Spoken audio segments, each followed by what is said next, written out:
Shapes, the podcast. I don't know why you came all the way up here. There's nothing left.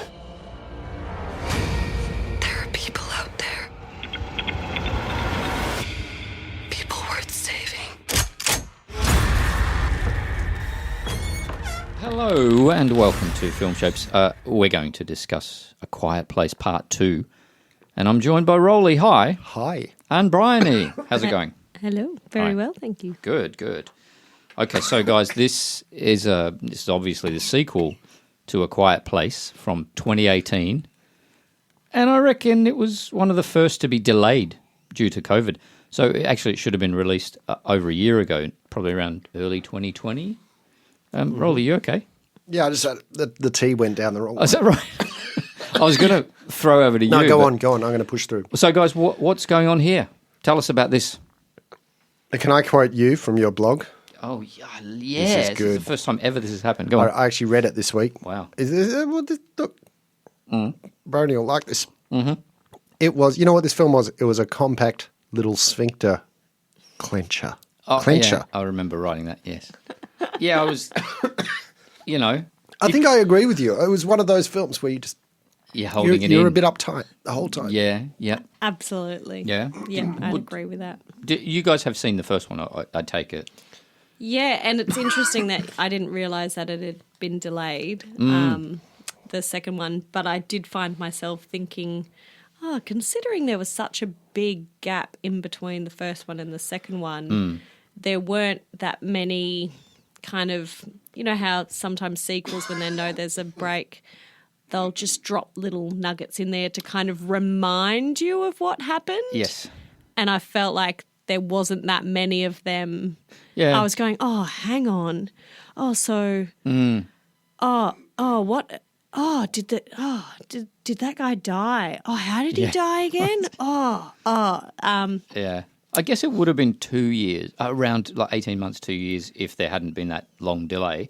But even that, I mean, the film picked up probably a minute or two after the end of the first one, right? Yeah, like it. Yeah.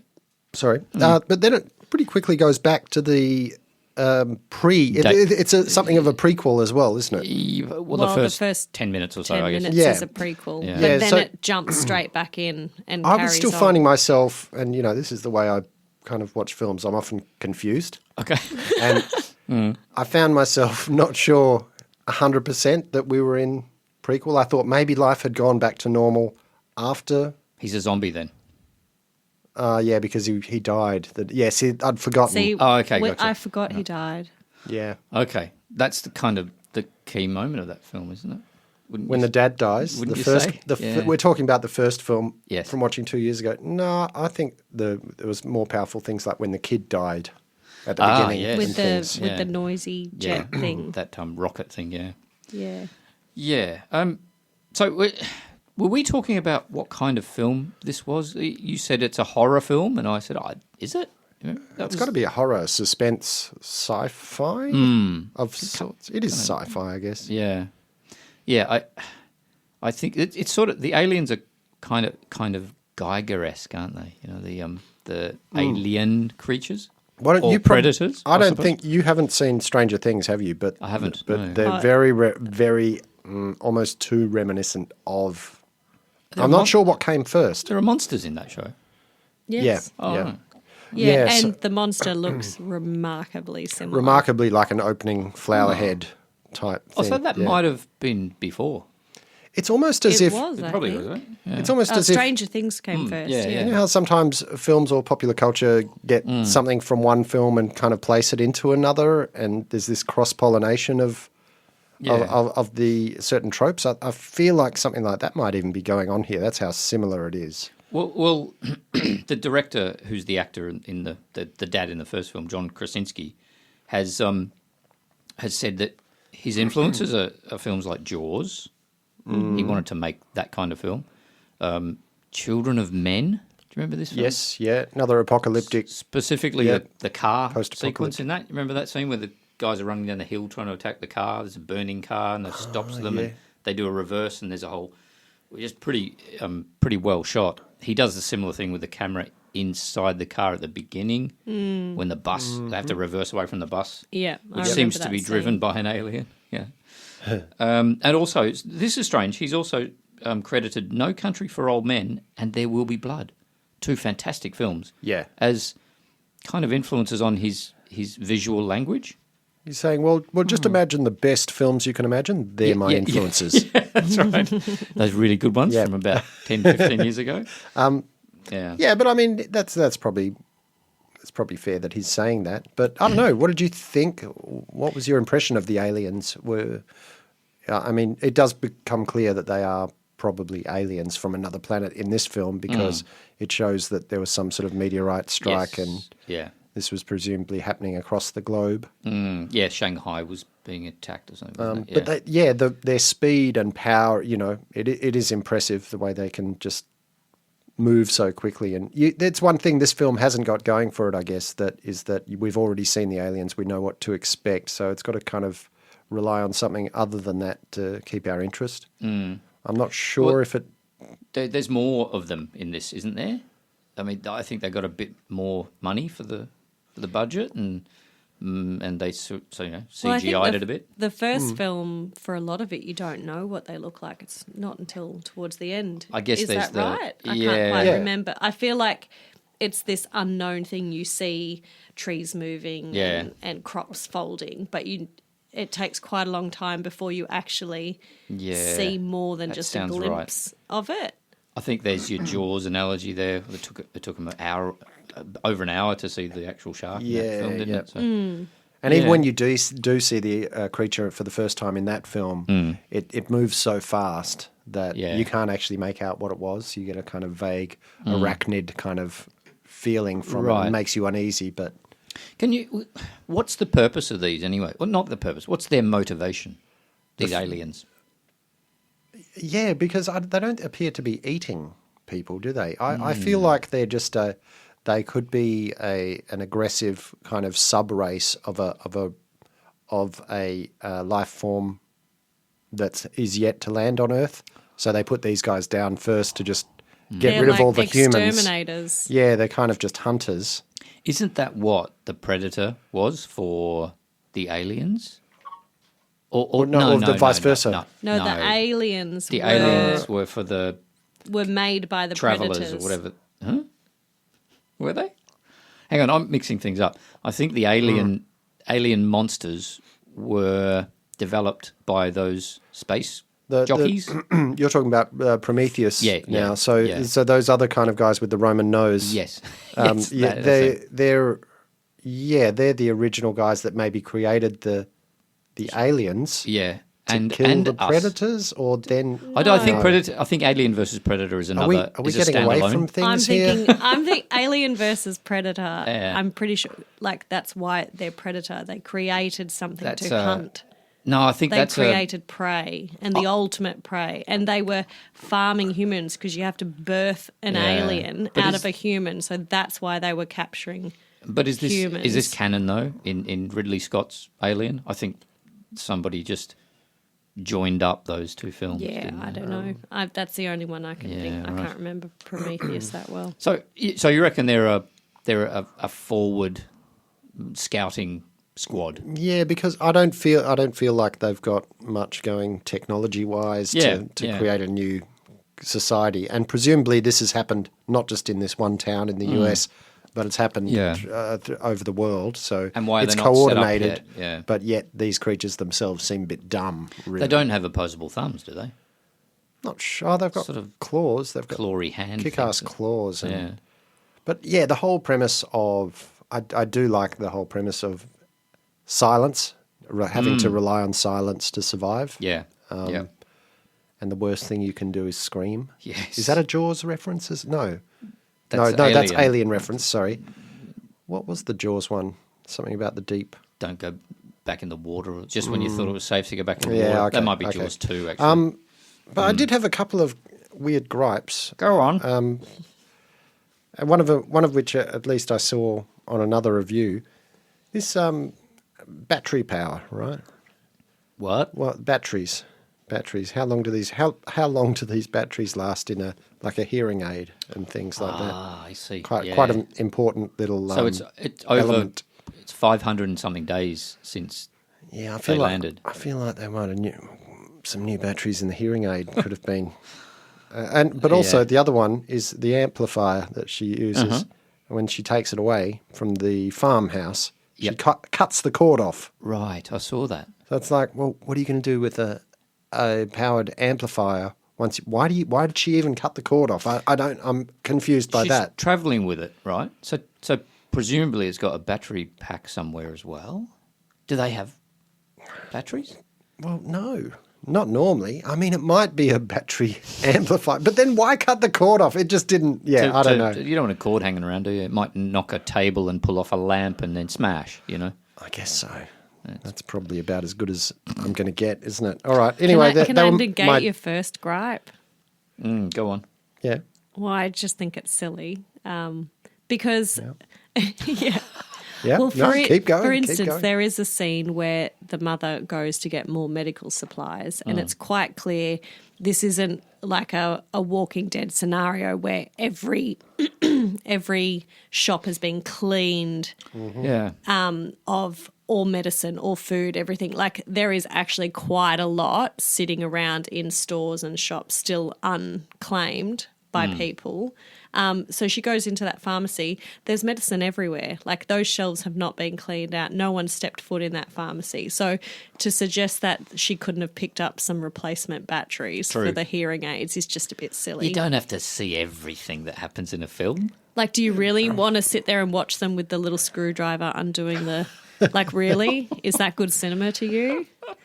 No, Like, they've got technology and they still have access to lots of resources. They just have to risk going outside, and they do to get them. I'm going to have to do some research on what sort of batteries are inside hearing aids. Oh, Very for small God's Because ones. I would think that'd be some sort of lithium. LR41 or something. I don't know. But look, I'll tell you where I thought I was going to have an issue was towards the end where they walk into the recording studio. Oh, okay. And I thought, so now they're going to make out like this kid knows how to work the recording studio and the mixing I was desk. getting She's going to worried flick there. a few switches and make it all come out.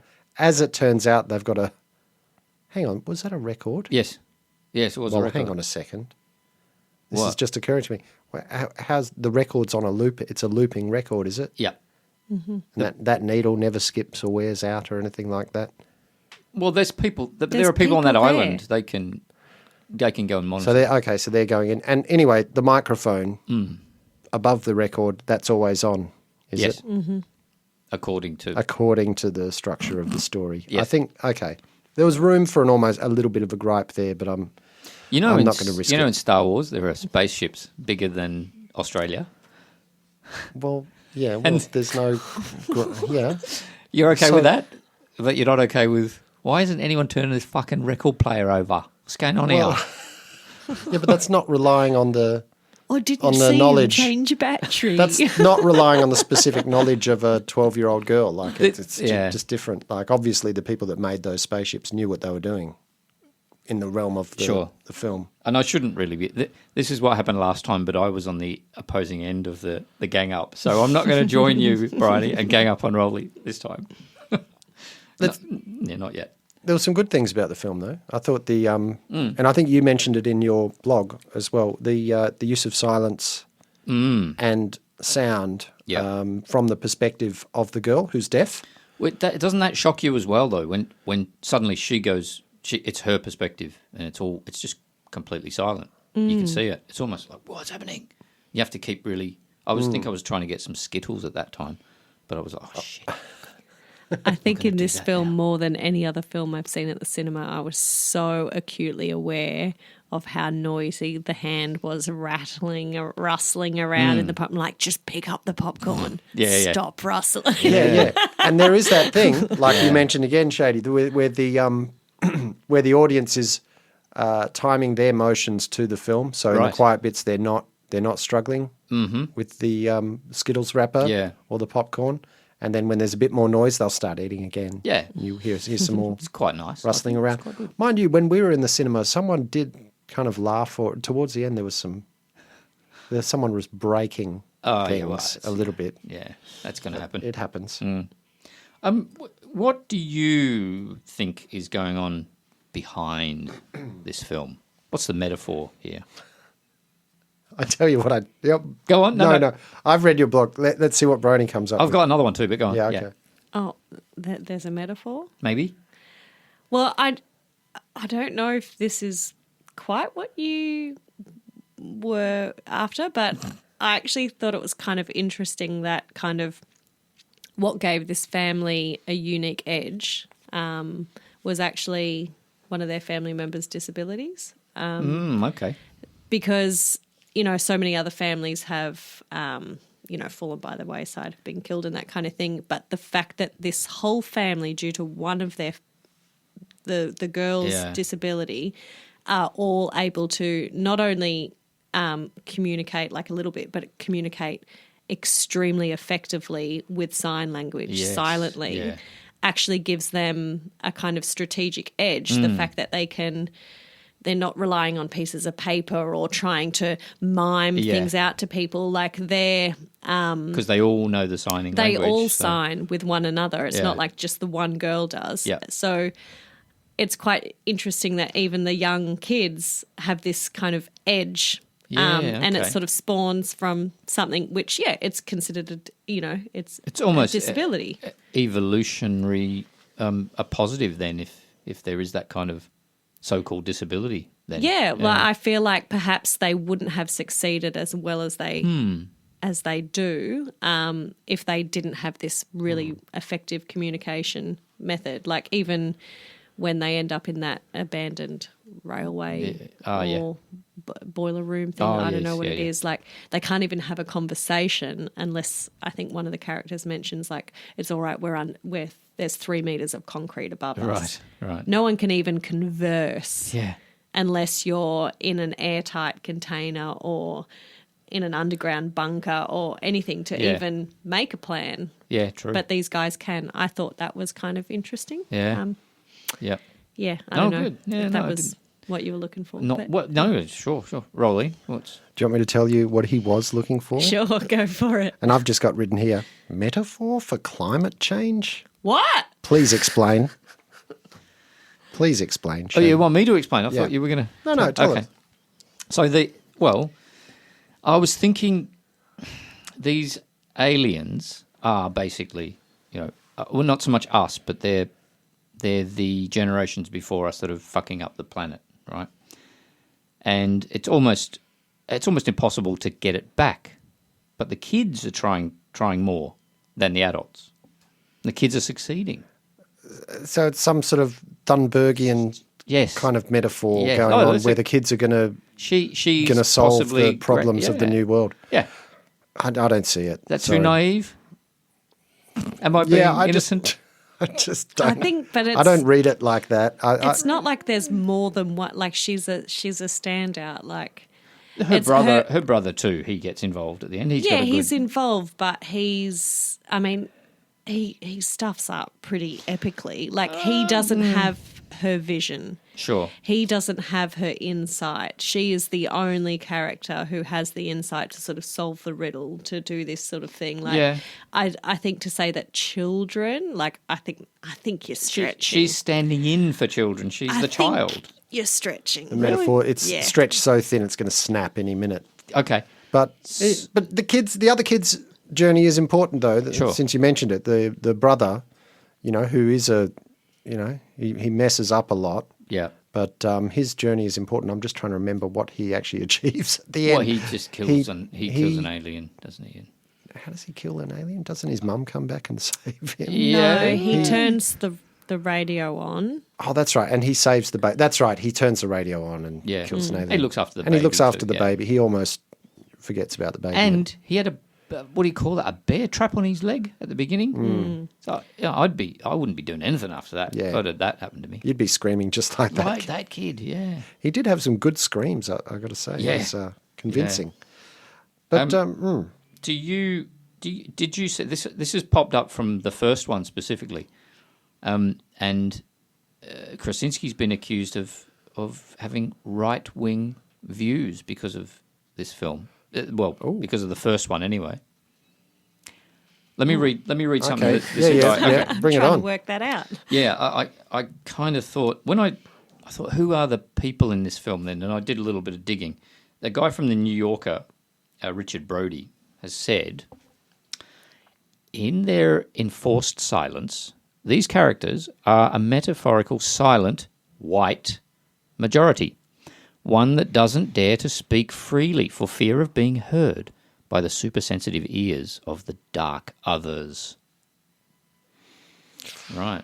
So Is he equating the aliens with black people? Yeah, I think so. Black Lives Matter. I feel like that's a kind of more of a racist comment than anything. Well, this guy's accusing Krasinski of setting that up and making it look like these guys are the Americans who feel like they're not allowed to say anything politically incorrect. I'm putting that on the same level as your climate change What? metaphor. What? I think that's ridiculous. Yeah. Okay, my climate change one's much better than that. You got to admit I don't that. know about that. So Krasinski's kind of poo-pooed that idea, saying that's he'd never had that idea. I can't even, Yeah. like, every time we make something which has silence as a theme, what a population No, has to be feeling silent. To be fair, just I think they are looking at some of the other things he's done as well. Like he did a Jack Ryan series, which was a little bit flag wavy, and he did something called 13 Hours or 13 Days or something. Well, look, it may well be that he's got right-wing points of view, but I didn't that's see. not. I didn't see it coming through in he's this saying film. bollocks to that, basically. Yeah, that's not represented in this film, I don't think. I mean, not knowing anything about him, like just watching the film and making a judgment on the film, like when you first said that, I'm quite literally scratching my head. Don't do that again. Trying to work out, like, even yet, just trying to find the stretch even, and I couldn't even do that. I was like, I don't understand. Well, I mean, he said no. The whole metaphor that he was thinking about for the first one, and probably this one too, it was just parenthood. Mm-hmm. Well, that's fair enough. Mm-hmm. And his wife, you know his wife, right? His real life wife is Emily Blunt. Oh, his is she? wife. Okay. Oh, Yeah. right. She's saying, well, how far would you go to extend your hand to your neighbour? And it's sort of like about growing up, dealing with loss, as well as the fractured sense of community after Mr. Trump's years. So I suppose so he's put his own political tilt on that then. So I think she's saying that. But Blunt is saying that. Yeah. Okay. See, I can see that. I can take that comment, refer it back to what I saw and go, oh, I can see how, the comment about how it's changed out there. You've been living an isolated life. People are different. Like, you could be comparing that to, like, say, Trump supporters or the sense of division that exists in the average American now, which sort of came about in the Trump era. Like, I can see that. That's not too big a stretch for me. Don't get me wrong. I'm just reading what this joker from the New Yorker said. I don't buy it. I do buy the climate change one though, and you'd agree with that one, wouldn't you? Not so much. No, okay, right. Not so much. No. Yeah, sure. Yeah. So apparently he didn't even want to do this one. This Krasinski guy. He said, I don't want to do a sequel. I'll write an outline and I'll give it to somebody else to direct and write. And he says halfway through, he was like, oh, you know what? Yeah, I think maybe I will do this. So it looks like they're going to do a third as well. Yeah, I mean, I thought it was an all right film, but there is a question on whether it needed to be made. I know some other people have said that, but to the extent that any film needs to be made, it's probably about as meaningful as any other sequel, and it did a better job than most. Yeah, I think I was more tense watching this one, but I didn't see the first one in the cinema, and I think that helps a bit because of all that sort of like. I think I was more tense watching this one as well. Yeah. Definitely, there were more because there were more. Maybe there weren't more, but I just found myself Rolly laughed at me a few times. Where jumping, like even when that wasn't a monster, like Was it a crow? Did crow make you jump? I jumped at the think crows. so. Yeah. And the book where she's There was- trying to get yeah. the first aid kit Oh, yeah. the body just Yeah, falls yeah. on and things like that was a good scene. yeah. And like there's one part where we go to her perspective again, and you don't hear anything, but you just see one of the creepy crawlies approaching, and that's sort of like, oh no, we probably need sound for that to get us ready for it. So, But and I actually didn't mind that comment on the parent because I did find myself thinking, like, as a parent as well, watching, especially when the son, just doesn't do as he's told, doesn't when stay he's- downstairs, goes up. Oh, to yeah, look, right. and you Yeah. just.